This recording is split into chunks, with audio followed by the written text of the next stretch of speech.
You also said, Congresswoman, I saw you tweet, I think, about this, that being yourself someone who has served in the armed forces, handled what people call assault weapons, though that category can be a little ambiguous, that you understand what they were designed for and don't have a place in civilian hands.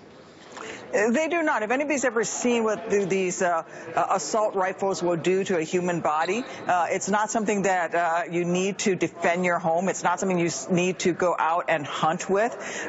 It is purely designed to kill people and kill people quickly, and simply is not something that I want in my cul-de-sac, in my neighborhood. It is not something that should be in our cities, on our streets. Look, I come from a family of outdoorsmen and marksmen. I love to go out and shoot on the range, but you don't need an assault rifle to go out there and to go hunt deer.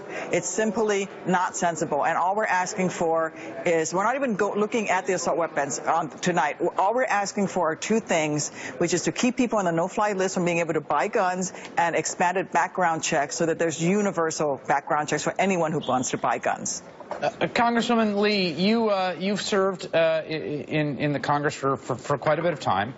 Have you ever experienced something on either side, and whether you're in the majority or minority, like what transpired tonight? Chris, this is historic. It's overdue.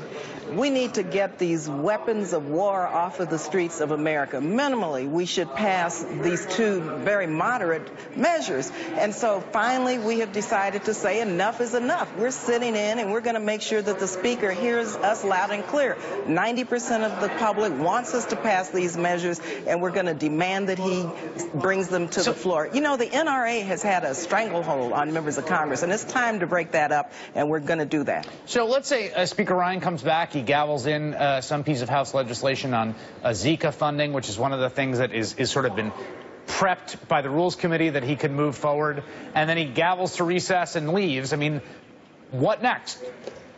Well, what next? We understand what protest is all about. We understand where there's a will, there's a way. We have shut this House down today. We will continue to sit in. We will continue to raise our voices. Thank God for social media. Thank goodness you're covering this tonight, Chris, given the fact that they're really stifling and shutting down the media. So we're going to continue with our protest, and we're going to continue to make sure that we speak on behalf of the American people so that we can stop these horrible, horrible, horrible acts of gun violence, and so that people can live their lives free of violence and free of gun violence. In that other legislative chamber, of course, the Senate Republicans are doing something that I think is essentially unprecedented. They are refusing a hearing for the president's nominee to fill a Supreme Court vacancy. You just mentioned that. Now, Democrats say what you are doing is unprecedented. This is not the normal order of things. What do you say to Republicans, your Republican colleagues who point to tonight and say you're doing the same thing?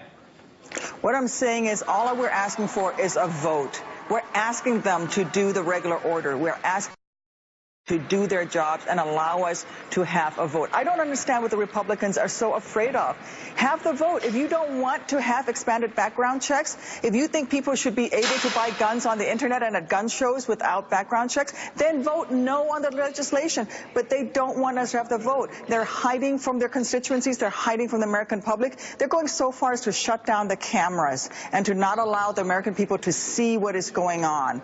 You know, we're asking for regular order. We're actually asking them to just do their jobs. Bring the bills up for a vote. If you don't want to keep terrorists from being able to buy weapons after they're on the no-fly list, then vote no. But if you think that sensible legislation includes allowing people, not allowing people who are on the no-fly list to buy guns, if you think sensible legislation means that everyone who wants to buy a gun should go through a background check, then vote yes. It's that simple. Congresswoman Lee.